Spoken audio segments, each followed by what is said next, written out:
Subscribe करें हमारे Haryana trend channel को और बेल आइकन का बटन दबाएं ताकि जो हमारी लेटेस्ट वीडियो है सबसे पहले आपके पास आ सकें। एक पत्नी ने अपने पति को मारकर पहले तो उसे सूटकेस में बंद किया, फिर उसे दुकान में ले जाकर जला डाला और उसके पश्चात जब उसकी लाश नहीं जली तो उसे एक बोरे में भरकर जंगल में फेंक दिया। दोस्तों, ऐसा इस घटना में क्या हुआ कि एक पत्नी ने इतना बड़ा कदम उठाया? इस घटना की पूरी सच्चाई जानने के लिए आप हमारे वीडियो को अंत तक जरूर देखें। नमस्कार दोस्तों, मैं प्रेम सिंह महाबली, हरियाणा ट्रेंड चैनल में आपका स्वागत है। दोस्तों, यह जो आज की घटना है राजस्थान के जयपुर से निकल कर आ रही है। जयपुर में एक मंजू राठौर नाम की औरत रहा करती है जिसकी उम्र करीब 45 साल है और उसकी 20 साल पहले शक्ति सिंह नाम के व्यक्ति के साथ शादी हो जाती है। तो शक्ति सिंह अपनी दुकान चलाता है। अब उनकी दो बेटियां हैं, बड़ी बेटी 17 साल की है और छोटी बेटी 12 साल की है। शक्ति सिंह दुकान चलाकर अपने परिवार का पालन पोषण करता है और परिवार का गुजारा इससे अच्छे से चलता रहता है। दोस्तों, जो उनका परिवार होता है वह मध्यवर्ती परिवार होता है, ना तो वो ज्यादा अमीर होते हैं और ना ही ज्यादा गरीब होते हैं। परिवार का गुजारा अच्छे से चल रहा होता है। तभी क्या होता है कि करीब 4 साल पहले उसकी पत्नी मंजू राठौर अपने किसी रिश्तेदार के साथ शक्ति सिंह को बिना बताए माउंट आबू घूमने के लिए चली जाती है।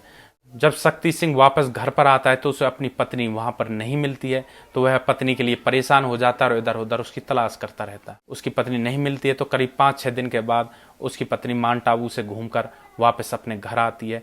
जब वह घर आती है तो उसका पति उससे पूछता है कि वह कहाँ पर थी, तो इसी वजह से उनके बीच में झगड़ा चालू हो जाता है। दोस्तों, उनके बीच में झगड़ा बहुत बढ़ जाता है जिसके कारण उसका पति शक्ति सिंह शराब पीने की आदत डाल लेता है। वह शराब पीनी शुरू कर देता है। दोस्तों, शक्ति सिंह रोजाना शराब पीकर घर पर आता है और अपनी पत्नी के साथ झगड़ा करता है। उनमें छोटी से छोटी बात को लेकर झगड़ा चालू हो जाता है और रोजाना उनके घर में लड़ाई होने लगती है। दोस्तों, अब उनके बच्चे भी इस लड़ाई से परेशान हो चुके थे। वे भी सोचते थे कि मम्मी और पापा दोनों रोजाना लड़ाई करते हैं। दोस्तों, मंजू भी इस बात से बहुत ज़्यादा परेशान हो गई थी। अब उसने फैसला कर लिया था कि वह अपने पति को रास्ते से हटाएगी। उनकी दुकान में काम करने वाला एक कर्मचारी जिसका नाम पंकज शर्मा होता है, जिसकी उम्र 35 साल होती है और वह जोधपुर का रहने वाला होता है। मंजू राठौर उसे अपना भाई कहती है, यानी वह मंजू राठौर का मुंह बोला भाई होता है। उसके साथ मिलकर प्लान बनाने की कोशिश करती है। वह पंकज शर्मा से कहती है कि अब उसे शक्ति सिंह को रास्ते से हटाना पड़ेगा। यह सब बात सुनकर पंकज शर्मा मना कर देता है। वह मंजू राठौर से कहता है कि वह ऐसे किसी मामले में नहीं पड़ सकता, वह ऐसा गलत काम नहीं कर सकता। इसके बाद मंजू राठौर उसे समझाती है कि वह आधी दुकान उसे दे देगी अगर वह शक्ति सिंह को रास्ते से हटाने में उसकी सहायता करेगा। उसे बस कुछ नहीं करना, उसे बस उसका गला दबाना है, बाकी उसके हाथ वह खुद पकड़ लेगी। दोस्तों, इसके बाद पंकज शर्मा शक्ति सिंह को मारने के लिए एग्री हो जाता है। तो क्या होता है, धनतेरस का दिन होता है और उसकी बड़ी बेटी का जन्मदिन होता है। दोस्तों, वे लोग जन्मदिन मना रहे होते हैं और उसके बाद करीब देर रात को उसका पति शक्ति सिंह शराब पीकर घर में आता है और घर में पहले से ही जो उनकी दुकान का मजदूर होता है, जो मंजू राठौर का मुंह बोला भाई होता है पंकज शर्मा, वह घर में पहले से ही मौजूद होता है। तो उसका पति शक्ति सिंह जैसे घर में शराब पीकर आता है और सीधा अपने कमरे में चला जाता है। इसके पश्चात वे दोनों भी उसके पीछे पीछे उसके कमरे में चले जाते हैं और मंजू राठौर अपने पति के हाथ पकड़ लेती है और पंकज शर्मा उसका गला दबाने लगता है और शक्ति सिंह को मौत के घाट उतार देता है। दोस्तों, इसके पश्चात मंजू राठौर पंकज शर्मा से कहती है कि वह एक बैग या बोरा वगैरह लेकर आए ताकि इस लाश को उसमें भर सके। पंकज शर्मा एक बड़ा बैग लेकर आ जाता है और उस लाश को उस बोरे में भर दिया जाता है। मंजू राठौर उसकी लाश को उसके बेड के नीचे रख देती है। फिर वे दोनों अपनी अपनी जगह पर जाकर सो जाते हैं। सुबह हो जाती है और सुबह जब बच्चों को उसके पापा दिखाई नहीं देते हैं तो उसके बच्चे अपनी माँ से पूछते कि मम्मी पापा कहाँ पर गए। तब उसकी मम्मी कहती है कि कहीं पड़ा होगा पीकर। इसके पश्चात दोस्तों, वह सुबह भी उस लाश का कुछ नहीं करती है। वह लाश ऐसे ही उस सूटकेस में बंद बेड के नीचे पड़ी रहती है। इस तरीके से शाम हो जाती है और शाम होते होते उस लाश में से बदबू आने लगती है। वह अपने मुंह बोले भाई पंकज शर्मा को बुलाती है और उससे कहती है कि अब इस लाश में से बदबू आने लगी है, अब इसको ठिकाना लगाना पड़ेगा। दोस्तों, शाम को वे उस लाश को लेकर दुकान में जाते हैं और वहां पर उसे जलाने का प्रयास करते हैं। वे उस लाश के ऊपर पेट्रोल डालकर उसे जलाते हैं लेकिन लाश नहीं जल पाती है। इसके पश्चात वे दोनों उस लाश को दोबारा से बोरे में भरकर जंगल की तरफ ले जाते हैं और जंगल में लाश को फेंककर वापस अपने घर आ जाते हैं।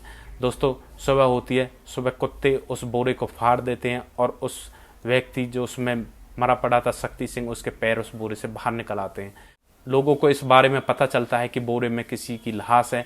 इस बारे में वे पुलिस को सूचना देते हैं। पुलिस मौके पर ही आ जाती है और उस व्यक्ति की पहचान करने लगती है, लेकिन कोई भी उस व्यक्ति को नहीं जानता। पुलिस उस लाश को पोस्टमार्टम के लिए भेज देती है। दोस्तों पुलिस उस इलाके के सीसीटीवी कैमरे खंगालने लगती है और तब पता चलता है कि एक औरत और उसके साथ एक व्यक्ति इस बोरे को लेकर जंगल की तरफ जा रहे थे। स्कूटर के नंबर की वजह से पुलिस मंजू राठौर के घर पहुंच जाती है और उसे अरेस्ट कर लेती है और इसके बाद उससे पूछताछ करने लगती है कि यह लाश किसकी थी और तुम कौन हो। सख्ती से पूछने के कारण वह औरत पिघल जाती है और वह औरत उन्हें बताती है कि यह उनके पति की लाश थी। उनका पति उसे बहुत ज़्यादा परेशान किया करता था। वह शराब पीने लगा और रोज़ाना उससे झगड़ा किया करता था और वह भी उससे पूरी तरह परेशान हो चुकी थी और किसी तरह उससे छुटकारा पाना चाहती थी। इसलिए उसने अपने पति को मार डाला ताकि बाद में आराम से रह सके। उसके बाद दोस्तों पुलिस उससे पूछती है कि वह दूसरा व्यक्ति तुम्हारे साथ कौन था। तब वह औरत बताती है कि वह उनकी ही दुकान में काम करने वाला मजदूर था जिसका नाम पंकज शर्मा था। दोस्तों पुलिस पंकज शर्मा को भी गिरफ्तार कर लेती है। दोनों को हत्या के मुकदमे में जेल भेज देती है। उन दोनों ने जो किया क्या वो सही किया था? क्या जो उसकी पत्नी मंजू राठौर थी, क्या उसे अपने पति को जान से मारना चाहिए था? जो मजदूर पंकज शर्मा था उसने भी इस मामले में पढ़कर अपनी पूरी जिंदगी खराब कर ली। दोस्तों इस मामले में मंजू शर्मा को क्या सजा मिलनी चाहिए, आप अपनी राय हमें कमेंट बॉक्स में दे सकते हैं। दोस्तों जब किसी की पत्नी अपने पति को बिना बताए ऐसे किसी गैर मर्द के साथ ऐसे घूमने के लिए चले जाती है तो यह बात कोई भी पति सहन नहीं कर सकता और इसी का विरोध शक्ति सिंह ने किया था और उसे मौत के घाट उतार दिया गया। अगर आप लोगों को हमारी वीडियो अच्छी लगती हैं तो हमारे चैनल हरियाणा ट्रेंड को सब्सक्राइब करें और हमारी वीडियोज़ को ज़्यादा से ज़्यादा शेयर करें ताकि आप लोगों का साथ हमारे साथ बना रहे और हम आगे बढ़ सकें। दोस्तों नेक्स्ट वीडियो में एक ऐसी ही सच्ची घटना के साथ आपके सामने फिर से हाजिर होंगे। तब तक के लिए आप सुरक्षित रहें, सावधान रहें। जय हिंद, जय भारत।